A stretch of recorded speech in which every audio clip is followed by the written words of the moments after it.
the Cannabis Business Coach. Hi, Mike Z here, author of the Cannabis Business Book, and you're listening to the Cannabis Business Coach podcast, where I chat with and coach the highest performing entrepreneurs in the cannabis industry. Hi, Mike Z is the Cannabis Business Coach. Hi, Mike Z here, and on this week's episode of the Cannabis Business Coach podcast, I have my dear friend, the lovely and talented Shanon Jaramillo, the CEO and founder of Cannabis NM Staffing, and the NM is New Mexico. So if you're looking for a cannabis job in New Mexico, Shanon is the lady to speak to. And I'm so excited to have Shanon here today and share some of her story. Shanon, would you be kind enough to introduce yourself and tell a little more about who you are? Sure. Thank you. I appreciate you having me here today, Mike. First off, I'm a supporter and I support all of your work. So thank you so much. I came into the cannabis industry like many people looking into the field today. I had adversity in my career. I was a recruiter in the life insurance industry and high-level recruiting commission-based folks in several states, including New York and the New Jersey area, actually. And so I've got markets all over for that reason. But I came in and I just thought, you know what, I'm going to go in as a bud tender. And everybody kind of does that now too. They have that little pigeonholed view of it, right? That's all we see. So I approached the industry and I started conducting my own job search and eventually realized that it would be better if I transitioned my skill set. I saw a spot for me and I created a space.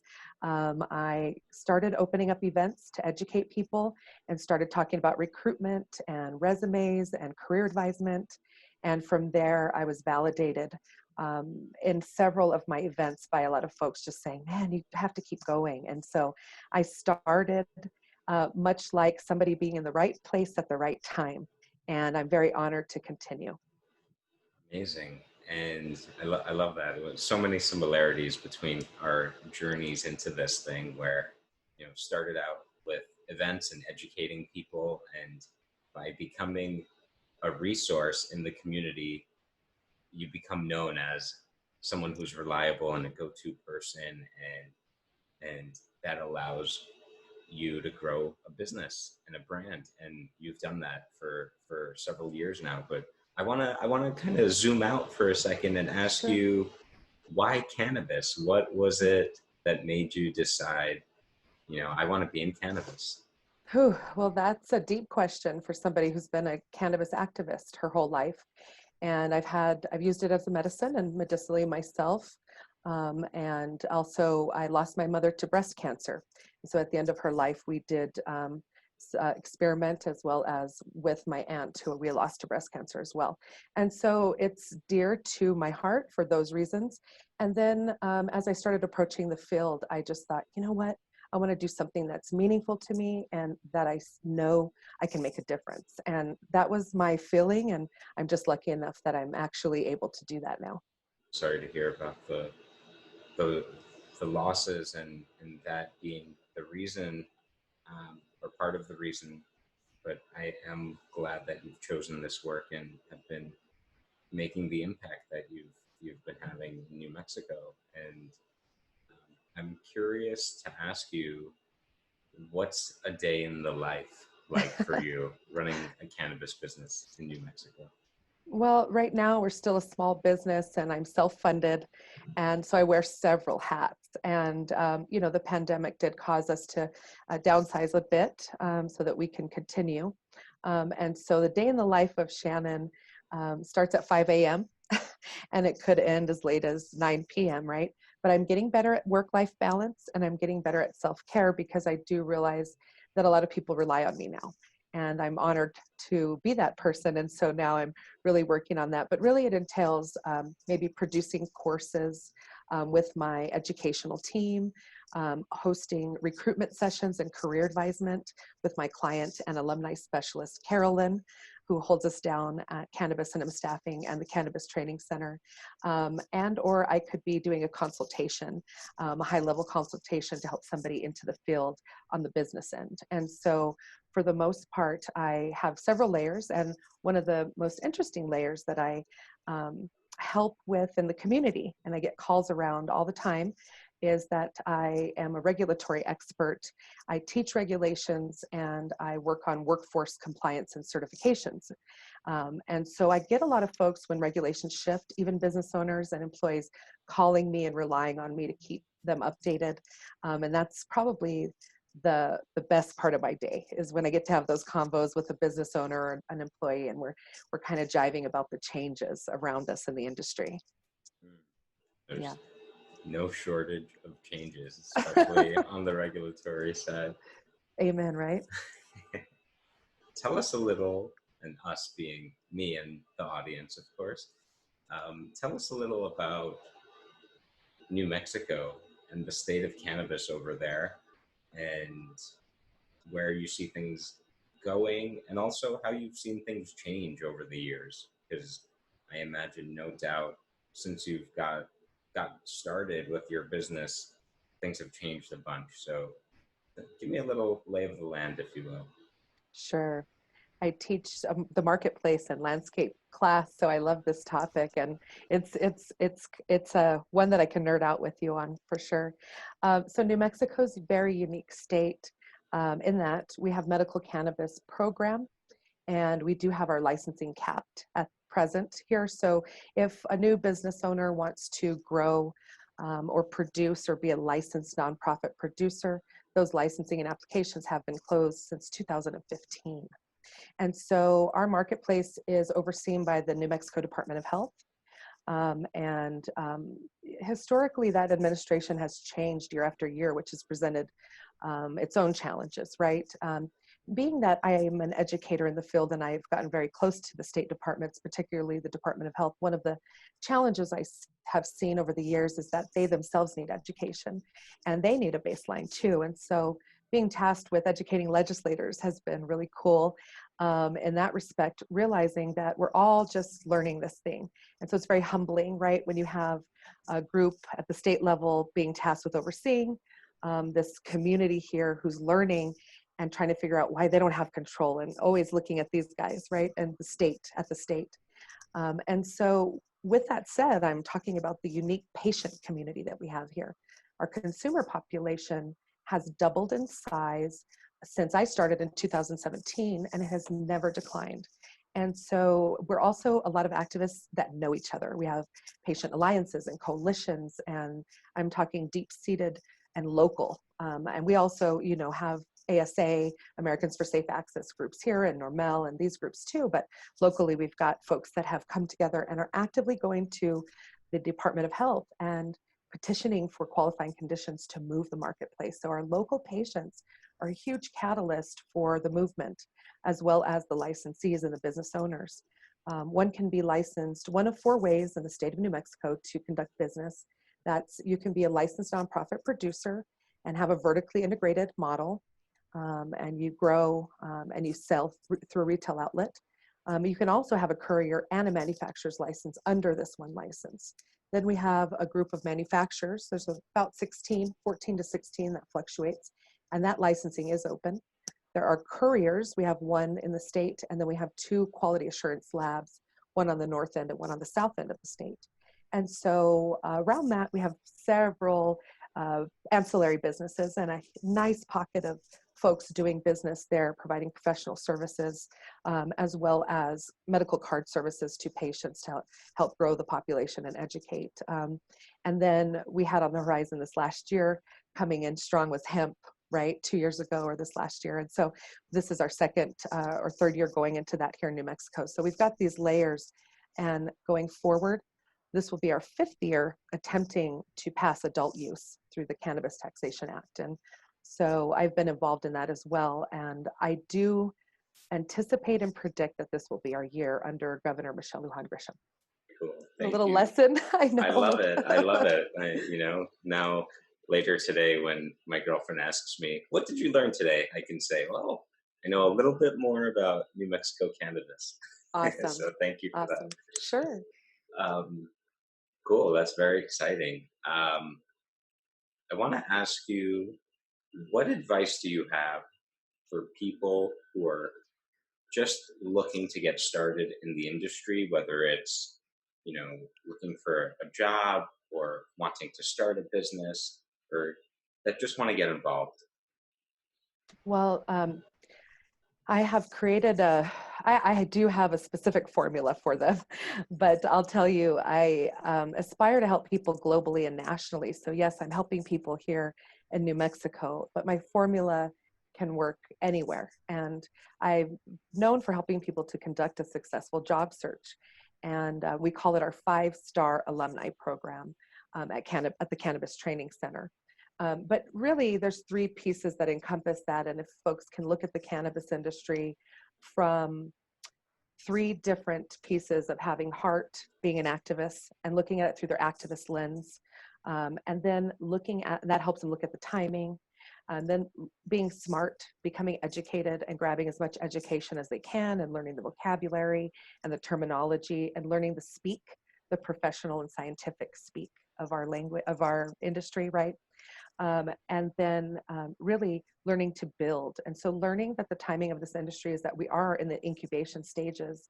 We have a lot of people looking in the field, but a lot of them will be rubbing up against each other if they don't have some markers to really make themselves more qualified and to market themselves. So my formula helps them to gain marketability and teaches them to look at timing, to look at the businesses they're working for, and not just to say, I'll work for you and I'll do anything because I love the plant, but to say, I can do this for you and I have this skill set and this is how I can do it. And so with that, I've helped people to focus their job search and gain an interview, because a lot of times it's just about that, right? Got it. Yeah. And I'm curious if there are any resources that you recommend for folks who are, just brand new and don't have the language down and don't have a ton of context. If there's anything that you really recommend for all of them, and if not, I have an idea, but I'm curious what comes to mind for you. Well, of course, I've put together tools and resources locally for local workforce and employees to stay updated, even patients to have access to free public service announcements. And so the cannabistrainingcenter.com is our resource, and Canna NM staff attending events, reading, staying up on regulations, visiting state websites. So if I were in your state, I would say, let's find out who oversees your program and let's look at what they are asking you as a workforce to have, right? And in the beginning, I didn't have all these tools, and I had read The Entrepreneur's Guide to Cannabis by a certain Michael Zaytsev. And and forgive me if I don't say your last name correct, and I You're was on the money. Awesome. This is the throwback right here. That's a throwback right You there. can't get this anymore in print. It's out of print. So It's on my Kindle. Nice. If you want to get the new and improved version, go to Amazon, pick this bad boy up. Much better, much bigger too. The Cannabis Business book. Yes, I'm almost finished with that guy.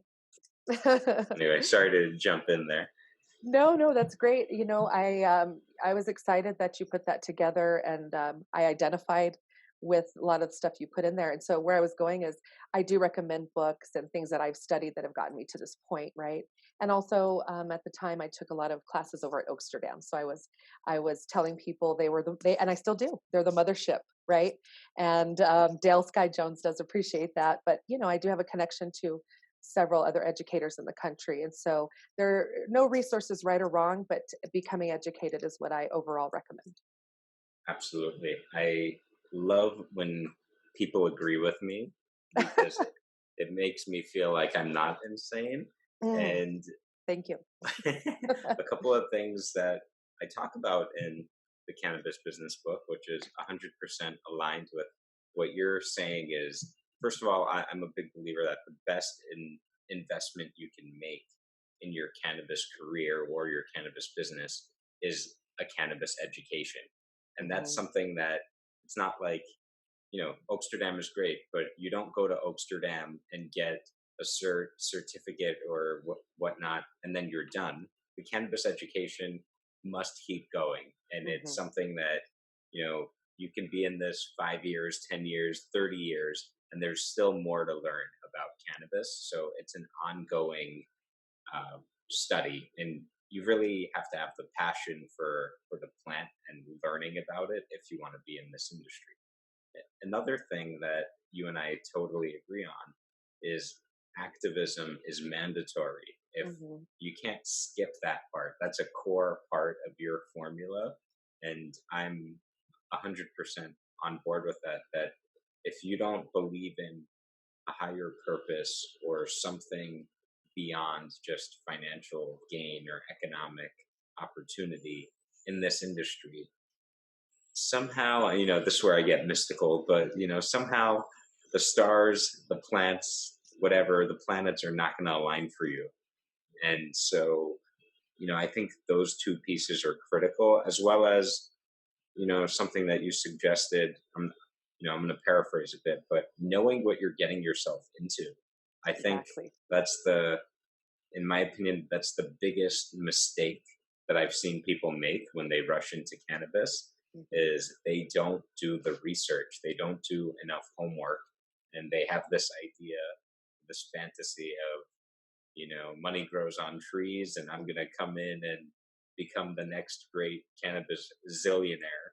And unfortunately, that's just not reality. So I'm curious from your experience, what are some of the most common mistakes, or maybe a common or the most common mistake that you've seen job seekers make?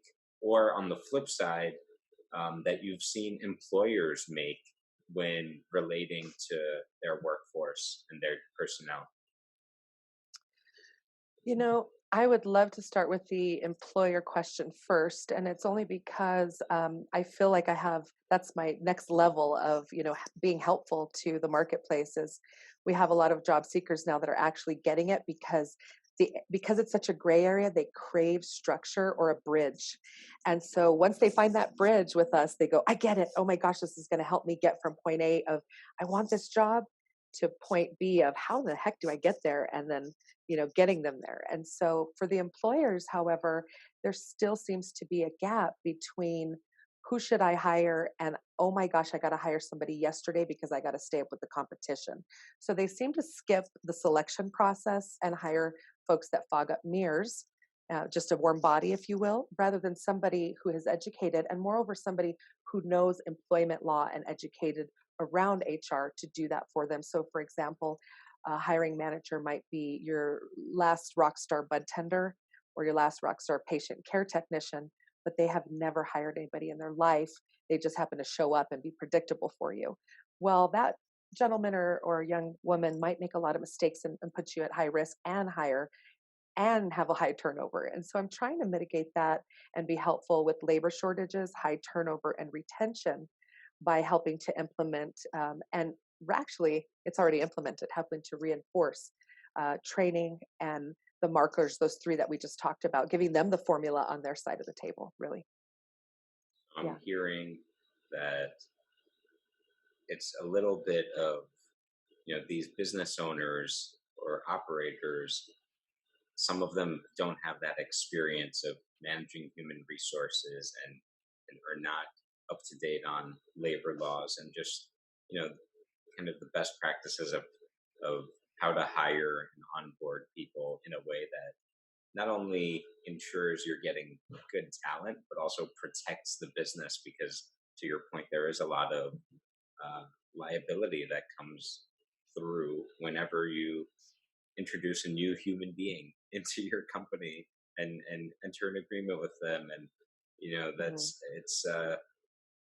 it's I can imagine it being really easy for someone to kind of gloss over how important that is, especially if you're strapped for, hey, we need someone yesterday. Hmm. So that's so interesting. I'd never consider that, but Well, and I don't it's want to paint a picture that they don't know what they're doing. I want to paint a picture of we need to progress past some certain points of the industry. We got our startup. Now we're progressing into these different phases. Now these guys are a little bit better off to suited to have someone who can take that over or they can outsource, right? But here's an example. If you have somebody that doesn't know really employment law or HR in a medical cannabis industry, I found that a lot of folks, and I had this question this morning from a candidate, she said, do I have to be a patient to work in the medical cannabis field? Well, the confusion in our industry locally comes from back in the day, the business owners and folks hiring here were asking their folks to be patients, and that is detrimental. That's like me asking you to have PTSD to work for me or an ailment. And so they were doing that for various obvious reasons. Oh, you can touch the product, you have experience, you can talk to their patients as a patient, but then it was also causing all of this loss of money, high turnover, and these issues. And so I'm trying to help by saying, no, you don't have to be a patient, but this is how you can look at it. And so without those markers, folks are grabbing a hold of markers that are more risky and just really shouldn't be talked about in an interview. And so those are the types of things that I'm kind of scrubbing here in New Mexico and hoping we can suss out as we move nationally and help the workforce and hiring managers to find some common ground. Excellent. Shannon, I want to ask you, what is your highest power? What is the secret sauce that allows you to succeed in this industry? Apart from the fact that I'm a silly goose and I laugh a lot because you really have to. I sometimes take myself seriously, but you really have to bring it down. But I would say the very reason that I became an activist, I'm highly intuitive and I'm compassionate. And so that allows me to see and feel people in a completely different way. And I'm able to be more helpful.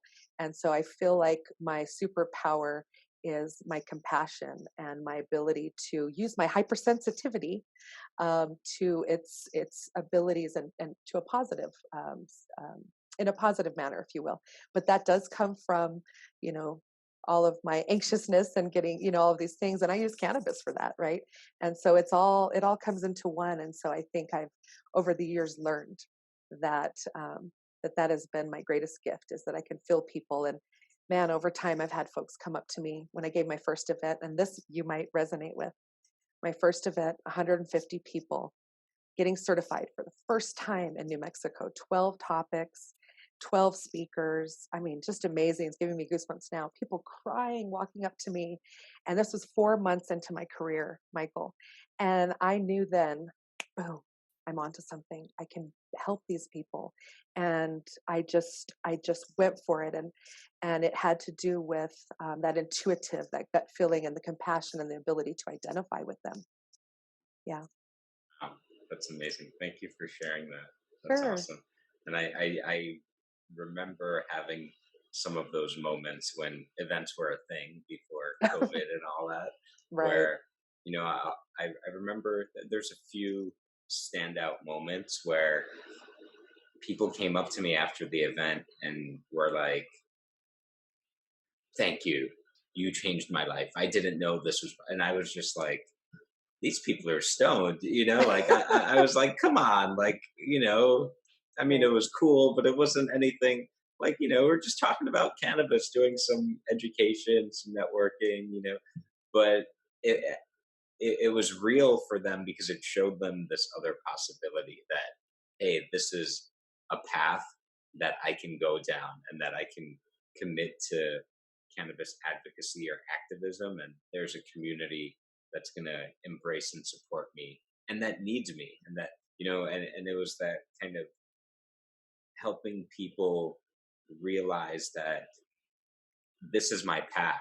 And when it, it's one of my favorite things I get to see as a coach is when people have that aha moment or where things just click. And I guess, I've been really fortunate, thanks to cannabis, to be able to facilitate some of those moments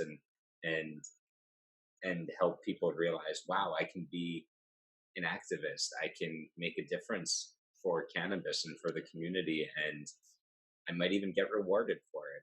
It's, so. Right. And you gave them a safe space to talk about it, likely for the first time. Yes, indeed. Yeah. Indeed. That's so cool. Oh, thank you.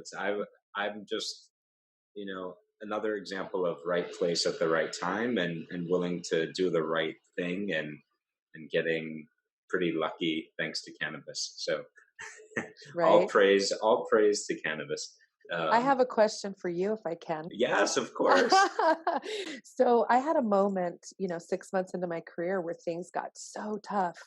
And I had a lot of, I had a lot of people wishing I wouldn't succeed as much as I had, right? And it just got tough, and the industry was, moving. And have you ever had one of those moments where you're like, I can't do this. How can I go on? Right? I did. I had a moment. I remember it clear as day. But had that ever happened to you in this industry? And then you pushed past it. Obviously, you're here now. But did that ever happen to you? Do you mean today or before? Michael, oh, geez. Before your coffee. Yeah, exactly. Before, it's funny you say that. I'm a tea man, but Okay. it's funny because literally this morning my girlfriend was like, I have some questions for you. Should I wait till you have your tea? And I said, yes. Smart But woman. she's the best. What a gift she is. Have I had those moments? Oh my Mhm. goodness, yes. And I still have those moments, to be honest. And Mhm. I think those moments are guaranteed in any kind of entrepreneurship, but especially in cannabis because it's so wild and unpredictable and it's hard. And there's going to be so many moments when you get knocked on your ass. And, Mhm. um, I've definitely had those moments. And, it's funny in the book, I interviewed all these people and they say the number one characteristic you must have to succeed in this industry is resilience, Mm. is you need to be able to face those moments and say, I'm going to do it anyway, or I'm Mhm. not going to quit. And for me, I've had a number of those moments, and there were times when I came close where I was just like, man, fuck this. I can go back to the tech world and get a job that's going to be much easier and I'll be comfy and I won't have to deal with all this nonsense and blah, blah, blah, blah, blah. And then for me personally, when I think about the idea of quitting, it's just so not in line with my story about myself and my identity that I'm just like, Mm. I don't fucking quit. Like my work's not done. So I'm just going to keep working. Maybe I'll quit tomorrow, That's and good. One day at a time then, attitude. yeah, cause the thing is, I also, in those moments, I've, I've, I know that that's not my truth most of the time. Mhm. And so I kind of tell myself in those moments, okay, maybe this is a bad day, maybe this is a bad week, but this will pass. And most of the time, I look at my work and my life and I say, wow, like, how the hell did this happen? This is pretty awesome. Right. So, and I think it's a big, you know, the word that's coming to me is faith, Mhm. and you really have to believe.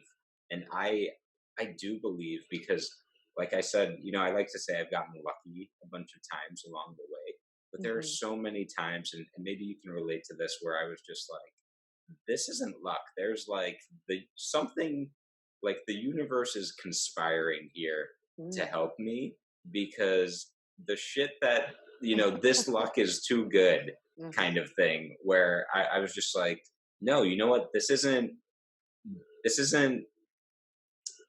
you know I don't believe in coincidences. Right. And so there have been so many times where I feel like there was, this is going to sound crazy, but like divine intervention, where you know,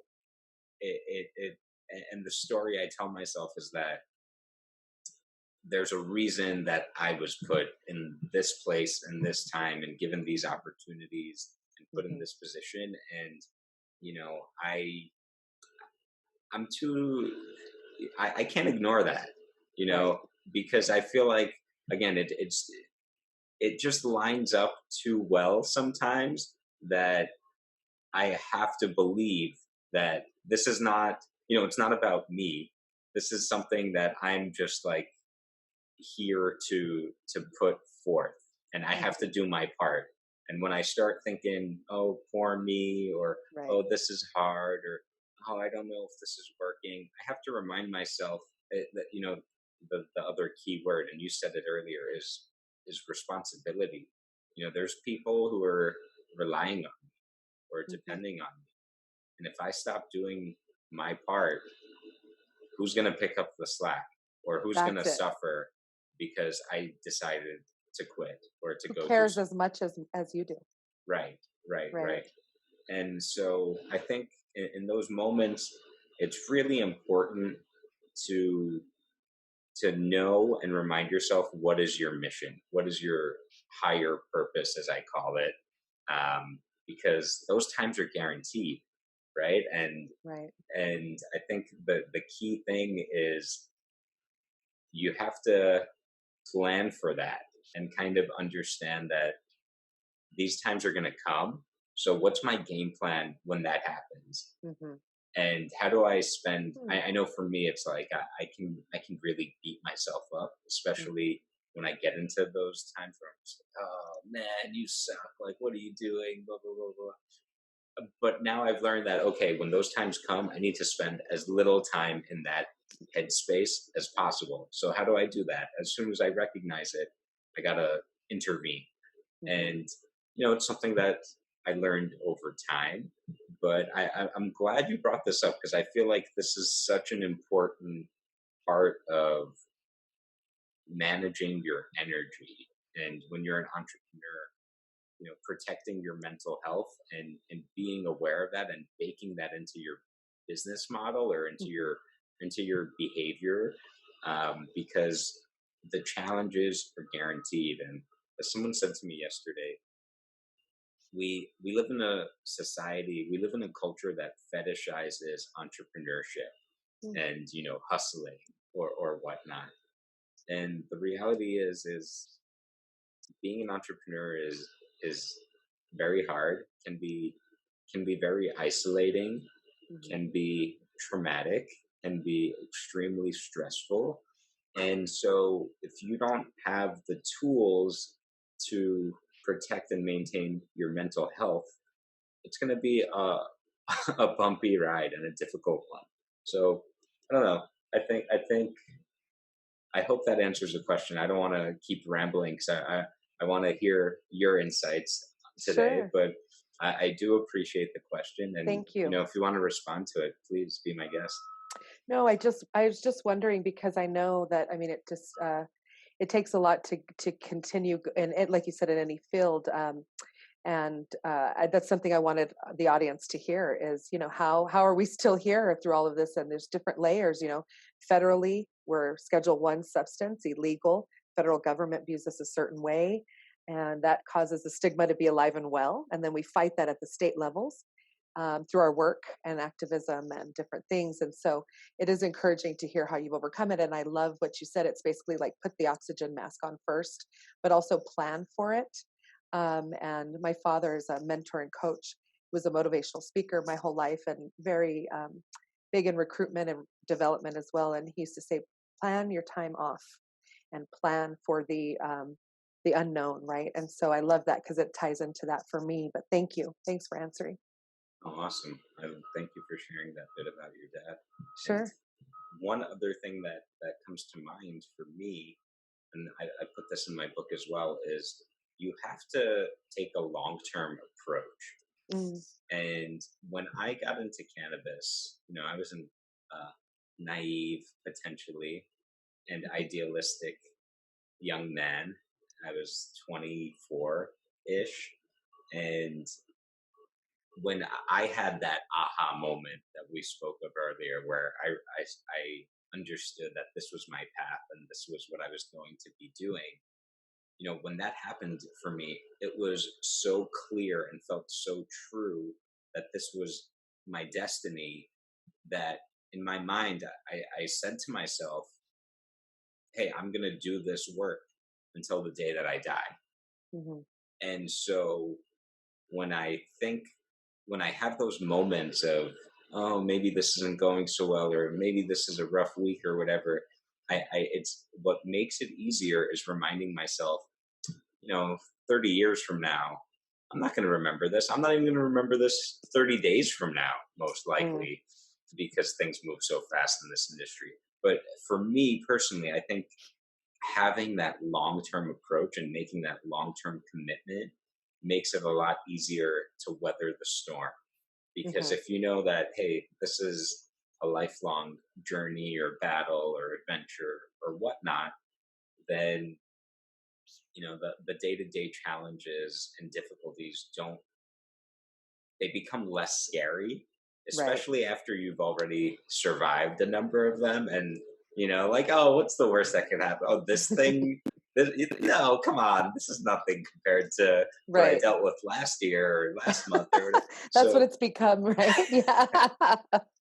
Well, I think that and having a good network of centers of influence, and like you said something that's coming to mind as you're wrapping up the topic for us. It's like, you know, once you make a decision, and I do coach the job applicants or professionals looking to the field. If I'm bridging somebody into a job role, I'll say, you've got to give this a 12-month shot, and look at it from a perspective, because they're not signing contracts, but some of them are. And so I do ask them to take a long-term approach to build a skill set in the industry, because it takes time. But also, once you make that determination, or I'll speak with I statements, when I made that determination, for me, it was something that, like you said, started to manifest. So the weirdest things will happen, and I'll be walking my dog, and that day, 3 weeks ago, not even 3 weeks ago, 3 months ago, I'm sorry, where I started saying, a speech came to mind, a national speech as to how I was going to be an activist for the workforce nationally and globally. And all of these different things just swirling around, and then suddenly getting calls from people to help me put that in motion. Or somebody will call and say, nowadays, Shannon, do you know of anybody who knows manufacturing? I need a consultant. And I'll say, you know what? That's not my forte, but in about 5 days, I'll have about 5 of them for you, because you just set that in motion. And they'll start cracking up, but it's true. And you know what that comes with, I think, is predictability and showing up. And I think people like us that just make that decision, and I know it's something that's been coached into me, is showing up and being predictable, right? And so I think those are pieces for me that have allowed me to continue and to say, you know what, this is the space that I've created, but I'm needed. And then I feel honored as I move. And so that helps me to get through those difficult moments. And I gotta say, I love the fact that you said I statements. I love I statements. I do. So I want to shift gears to the coaching portion of the show. Sure. So I'm going to put on my coaching hat, and I want to ask you, Shannon, what is the biggest roadblock or challenge for you in your business right now? Well, I feel like scaling due to funding is our challenge right now, and that's where I'm hyper focused. And so we've got a lot of opportunity and a lot of folks that need us, and so I just need the right investors and or partnerships along the way to help us take it to that level, so we can help more people. And so that's where I'm at with our business model at this time, and with my biggest challenge. Got it. So I'm hearing that the challenge is to find the right capital partners to scale the business. Yes, sir. And what,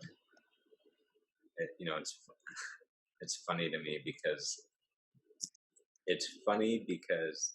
you're great at searching, right?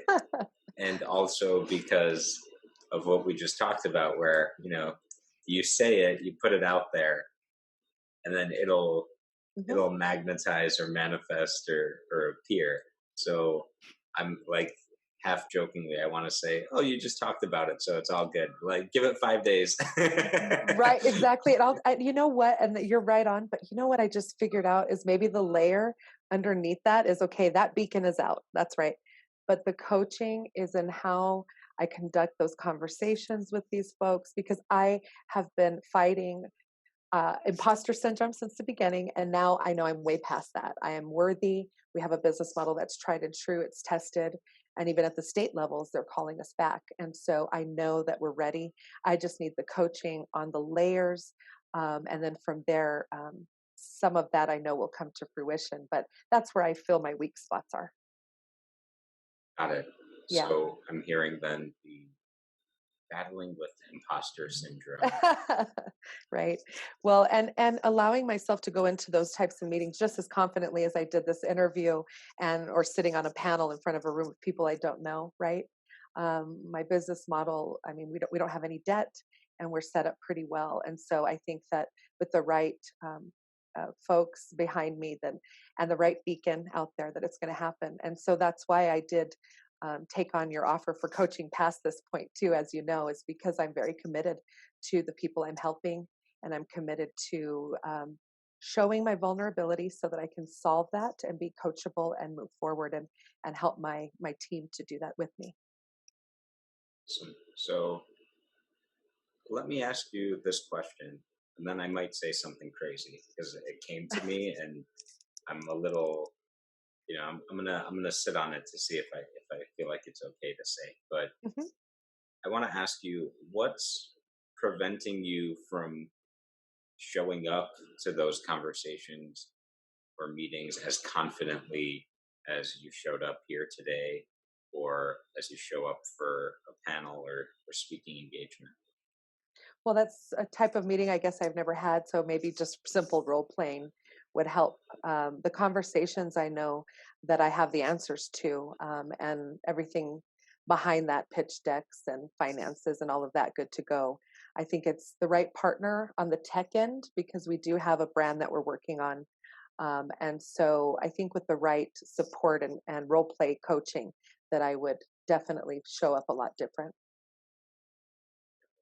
Okay, well, that's helpful because now I know what we can work on in our coaching session offline. Right? Here's the crazy thing. I'm just going to say it because it feels edgy and risky to me. That's okay. And it's controversial more from my end than for you. So I don't think you need help here. I, I think you're fully capable of handling it. I think Sure. it's just a small mindset shift of I can do this versus, I'm hearing that there's some fear or concern about, I don't have the experience with this kind of meeting or this kind of I know it conversation. sounds ridiculous when I It's just a say it now. story. It's just a story, My Yeah. father's going to hear this and he's going to agree with you 1,000%. Okay, I want Oh, you to know that. I love that. Oh, that validation is great. But it's funny because you even hear it, and Mhm. sometimes it's the beauty of coaching is sometimes just hearing ourselves say, or I should say, I'm going to use the I statements now. Sometimes when I hear myself actually vocalize my thoughts, and I hear it, and I just go, oh, that doesn't sound right. It could be enough to shift from that old story or belief that's not serving me Mhm. to, oh, well, if that's not right, then what is the truth, or what is more true for me?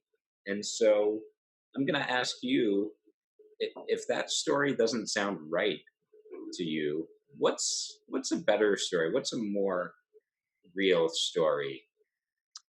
And this is ironic. That's why you're seeing this look on my face that everybody else can't see right now, is because I was just telling somebody yesterday that if you're going to make up a story, at least make it a good one and make it positive. And that's what I was saying out of my mouth as I told myself my own story, right? So this is very valid. And, that I can, that I'm capable, and that I'm confident in having conversations with anybody really about looking into my business, and that I'm also capable of selecting the right partners and the right folks for capital because of my experience in recruitment, my intuitive high power, or my superpower, as you said. And so thank you for helping me to change that story. I need to, I need to perfect it a little bit more. Um, but I think that that's the devil's in the details for me. And so I always over prepare, just so that I know that I can handle curveballs. So I think that, preparation for me is going to be key. So I'm going to invite you to perfect that story a little bit with me right here. Okay. And I'm going to ask you, because I heard you say that you are capable of having those conversations with anyone about your business, and you're capable of choosing appropriate partners and good partners. And I want to ask you, what about you is true that makes it so that you can do those things? Well, that I've never given up, and I am resilient, and that I know my shit. I'm well studied. I'm educated, and I have my own story behind how I've come through a lot of this adversity in the industry, and so I think that in itself makes me capable and also worthy and also of value for a lot of folks to talk to.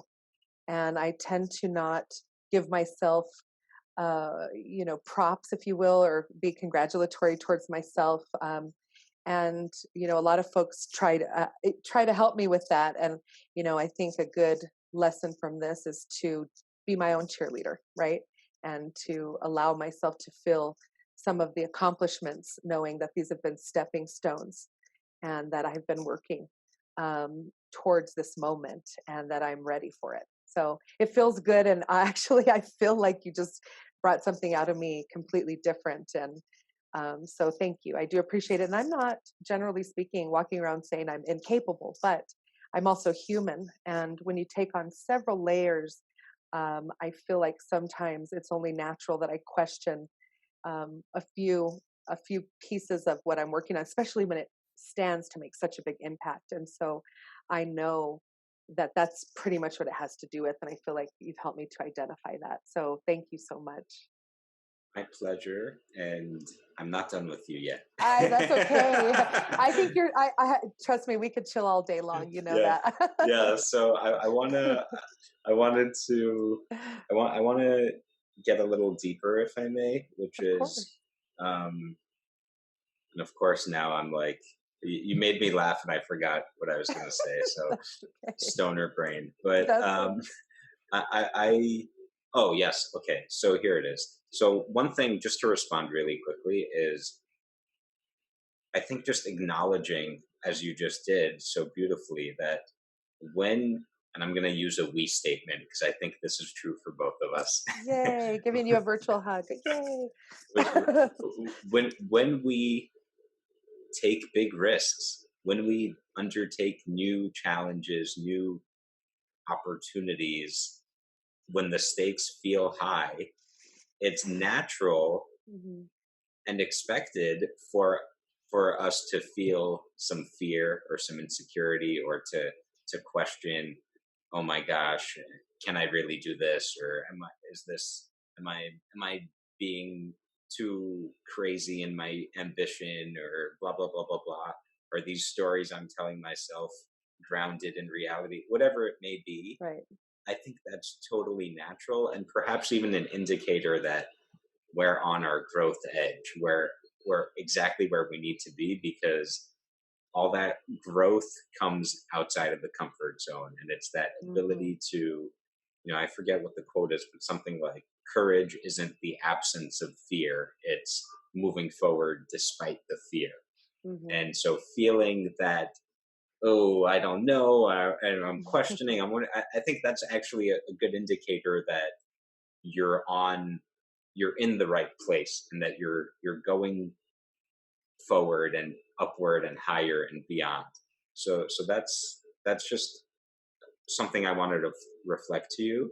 Thank And then you. the other piece, I want to go a little bit deeper into what you were saying about how you're ready and you've built your business and you've got what it takes to have these conversations and to move forward because you know your shit and you're prepared, all that stuff.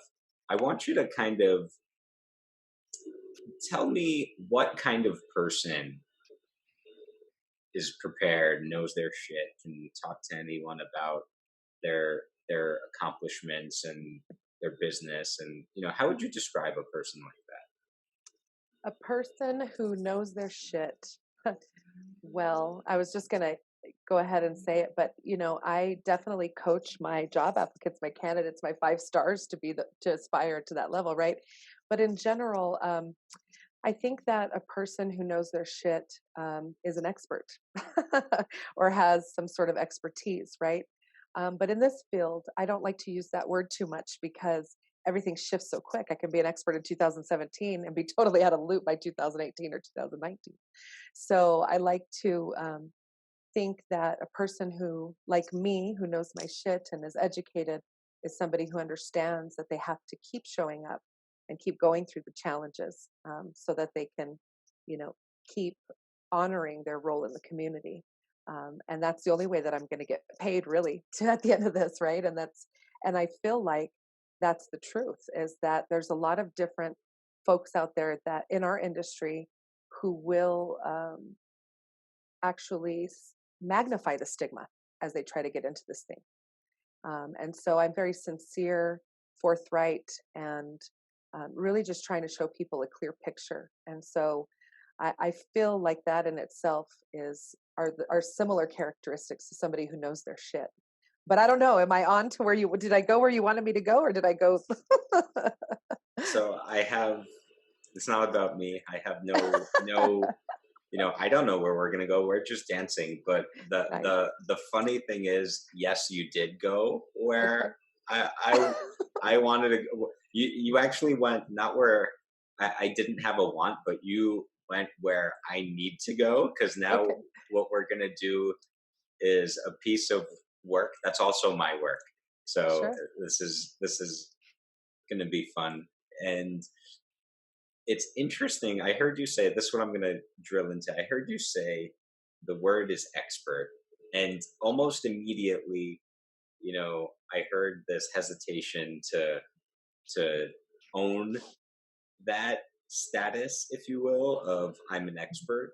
And it's funny because in my mind, I was like thinking of all the times people have called me a cannabis expert, and my immediate reaction was no, don't say that, because there's so many people who know so much more than me, and I'm just a baby. I just am, I know a little, but and the fact is, when I actually stop and reflect, I go, well, yeah, compared to most people, I am an expert, and most people would view me as an expert. But compared to the people I think are experts, I'm just a student. Right. And so on one hand, I I acknowledge and admire your humility, and on the other hand, I'm gonna push you. And at the same time, this is a piece of work for me, which is, what's the reluctance of owning that that title or that status? because Go ahead. I'm because listening. yeah, I know, I wanted to give you that space to I Sorry. saw that it had some impact on you, but I'm gonna argue. I'm gonna give you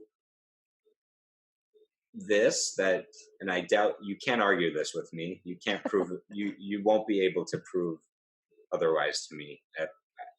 I don't think.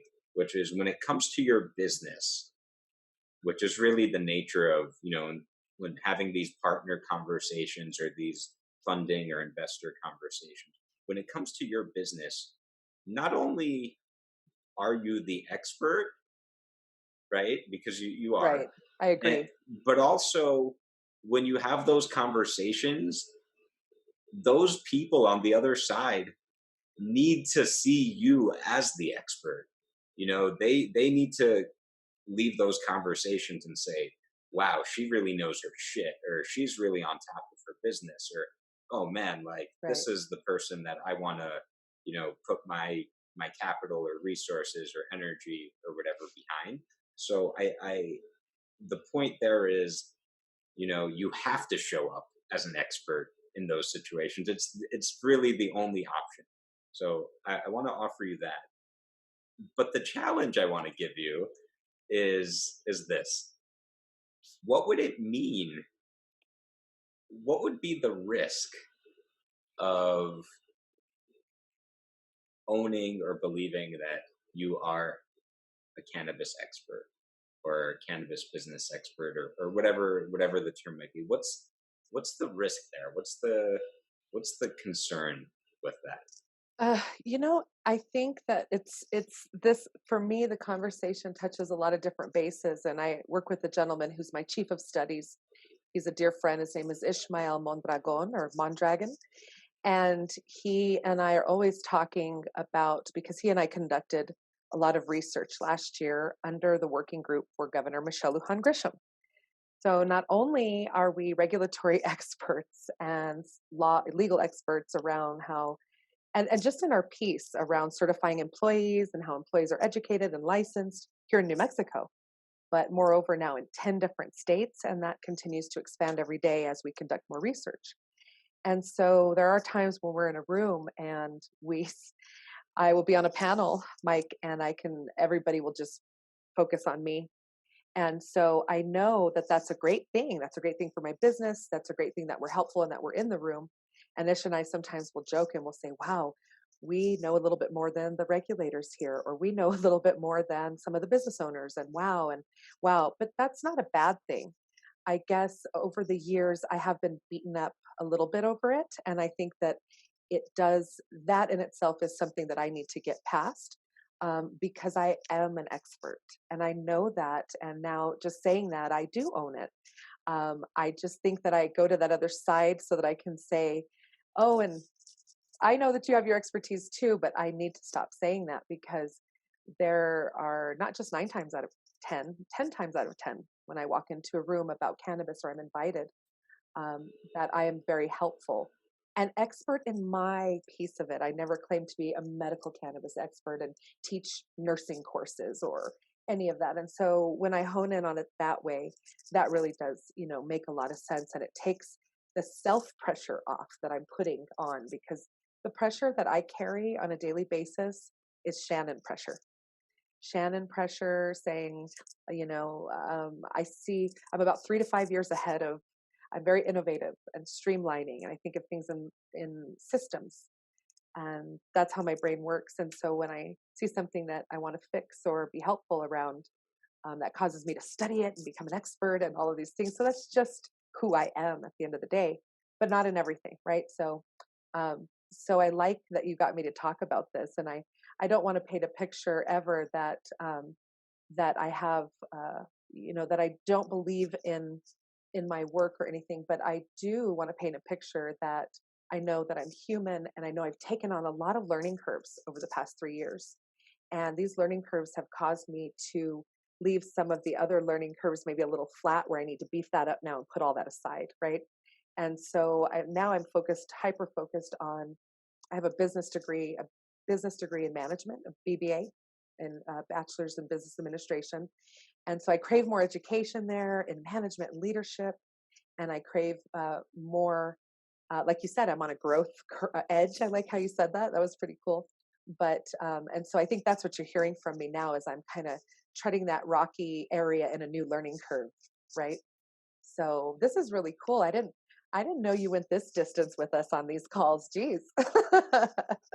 Yeah, you never know what you're going to get here. That's the nice part, I love and it. I certainly don't either. So I love it. it's I'm just to wrap, I'm going to say, there's a big difference, and I'm kind of saying this to myself, but there's a big difference between being a know-it-all, Yes. which no one likes, right? Mm-hmm. Versus having a field of expertise, or being confident, this is my expertise. When it comes to, X, Y, and Z, I know this as well as anyone, and I'm proud of that, and I know it because I've done the work.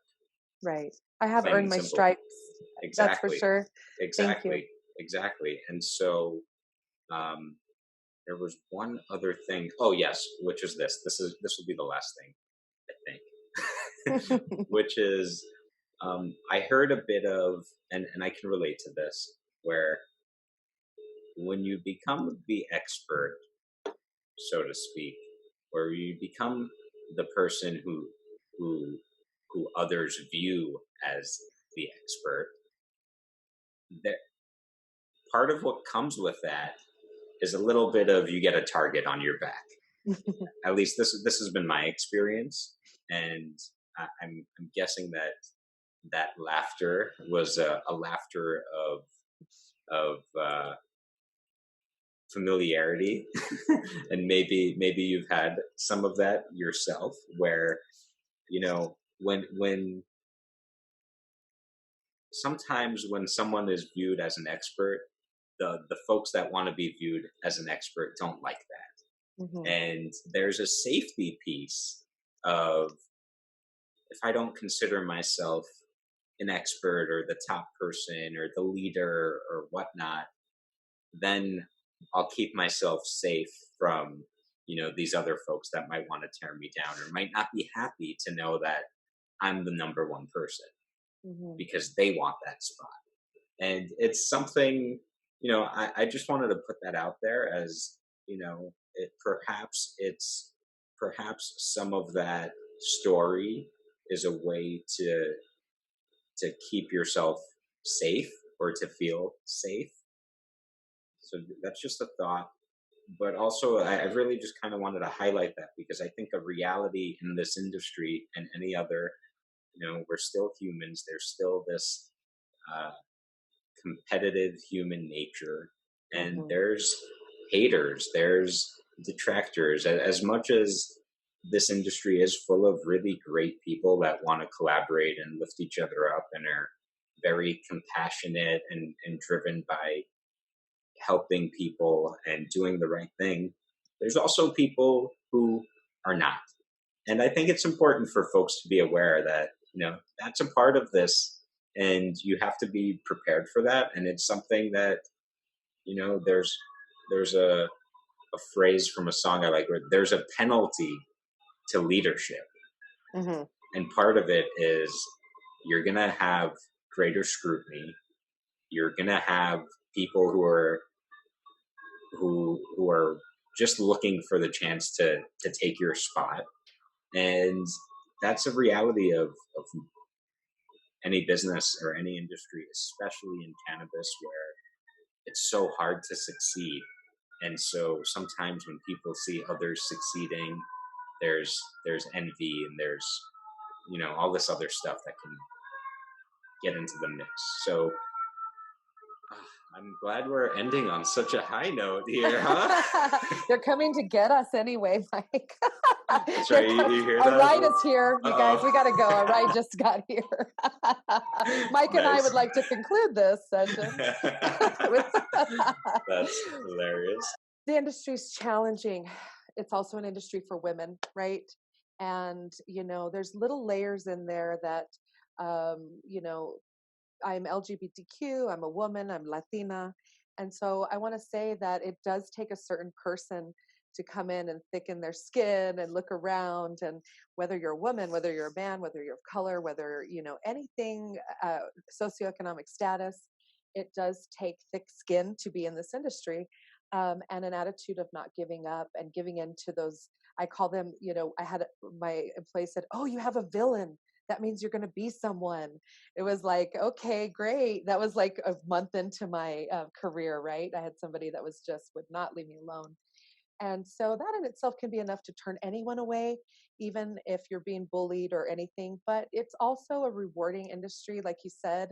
And we've got people that collaborate and lift each other up. And I was coached to, as I'm moving towards any of my goals, if there are people around me that are moving towards the same goals, to grab them and help them not only alongside me, but to pull them up and throw them over my head so they can go further, because down the road, I'm going to need them, right?